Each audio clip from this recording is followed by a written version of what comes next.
We are currently in real time witnessing the fall of the West as a global superpower.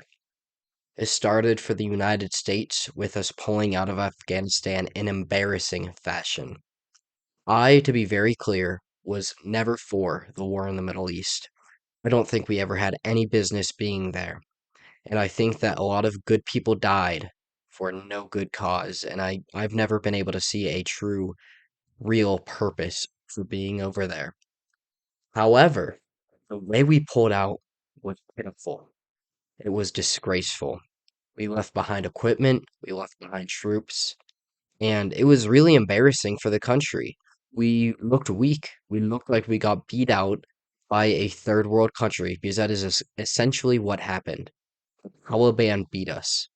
We were beat by Afghanistan.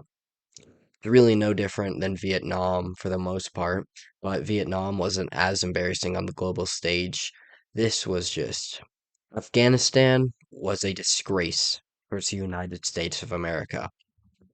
And now we are currently witnessing the Eastern world, Asia specifically, but Eastern Europe a little bit as well. They're starting to go against the West. They are no longer scared. They are no longer bending the knee. Why? Because countries like China understood the goal, saw an opportunity to become a superpower, and they took it. China is the biggest and most powerful country, the best economy in the world. If you were asking me today, I fully believe China is the most powerful country in the world with the best economy in the world. China is set up for great success, and they are allies currently with Russia. And right now, the West has been going very hard against Russia. Propaganda constantly pumped out against the country over the last as long as I can remember. The West, it's always had a very anti-Russian sentiment because of a little bit of reminiscing from the Cold War, mixed with like a hatred for the new campaign as they never folded to the EU or to NATO. Russia never got involved with these pointless alliances. Russia always was independent. They were an individual from the rest of Europe, and they never really liked that. Europe has this globalist mentality where they believe all countries need to come together under this new world order. That is the European dream for a lot of these leaders. I'm not trying to diss the average European person, but this is the European leaders, and that goes for the United States as well, that goes for Canada as well, and that goes for Australia as well. These countries, they are all part of this global campaign, this global scheme to create a government that can govern the entire world. A new world order. I know we've all heard that a lot. That's something, every conspiracy theorist, they always come back to the new world order, this globalist government. Most people don't really understand it.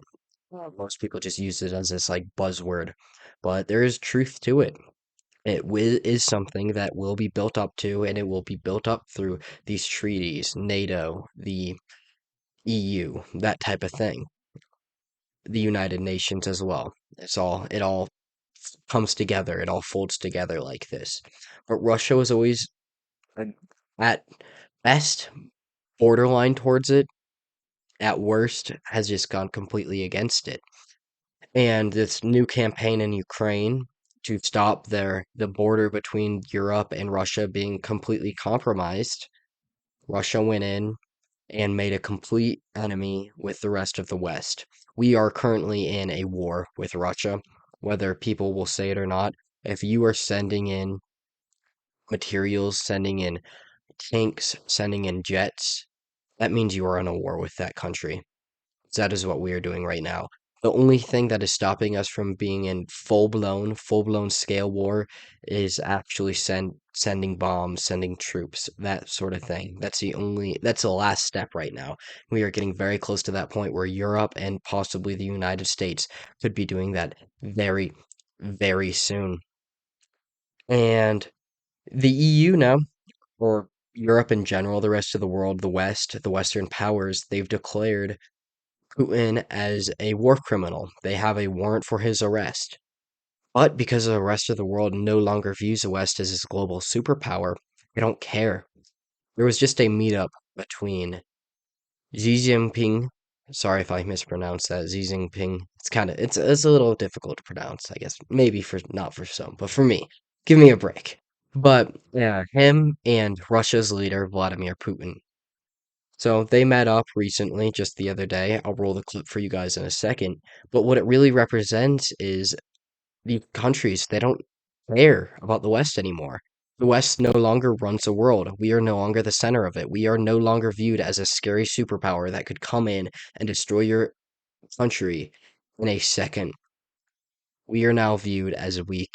We are viewed as an embarrassment. We were embarrassed in Afghanistan, and currently the country is falling apart. We are more focused on this Trump arrest that honestly it's starting to seem like it might just not happen. And all it was a way for Trump to promote his campaign, which I really wouldn't doubt. It seems that it may have been something that was in consideration by New York, but they didn't want it to get out. And then Trump found out about it and realized this would only grow his popularity and help his campaign. So he released the news himself, which obviously blasted him off in popularity. Now it's been in the news for days, but nobody is talking about this massive meeting between these two global leaders. This is very important. It represents a unity, an actual bond, a friendship between the two leaders. This is what they've talked about. They've talked about having this never dying unity between the two countries, an eternal unity. That is what these countries have. And these are two countries that could keep the rest of the world in a world war for years and years to come. It would be a massive problem for the West, and we would not be able to compete because they run the economy. Their people are less distracted. They're more nationalistic. They're more willing to die for their country. They actually feel like they have something to fight for.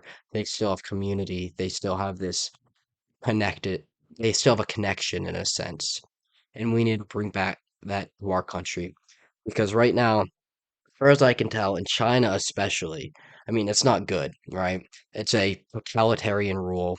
Nobody has any privacy. Everybody is a little government pawn, and they are disconnected from God in a true sense. They worship Xi Jinping, and that is not good. We don't want China to win. We do not want to be under a Chinese rule. So we need to bring back our community, bring back nationalism for our country, and start focusing on this. But I will roll the clip for you guys in a second here. So yeah, let's play that now.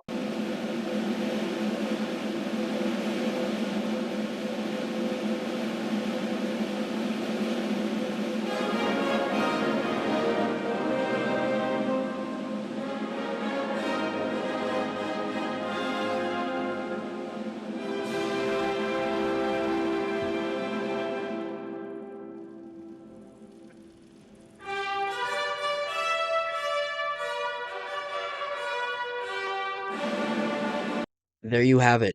This unity between these superpowers that if we decide to get involved with, that we decide to go into a full-blown war with, which we are very close to doing, would result in the complete destruction of Europe and the rest of the West. They no longer respect us as a superpower because we are embarrassing ourselves day after day. Joe Biden is our current president, and he can't even let a sentence out. Our country is completely fallen, and the Eastern world recognizes this. They have been taking advantage of it, and they are currently becoming the next superpower, the next world police. China is going to be your new global police. So I think we're all very excited for that day when a country like China has so much influence over the rest of the world. But if we want to change this, we still can. There's still time. We need to pull out of Ukraine because this is a war that we are not going to win. We need to pull out. We need to recognize this and bring our bring our loyalty back home. We need to put America first, bring community back, bring family back, bring marriage back, bring nationalism back, and bring God back. That is how you save the West. That is how we save America by reinstituting these beautiful traditions that we once had.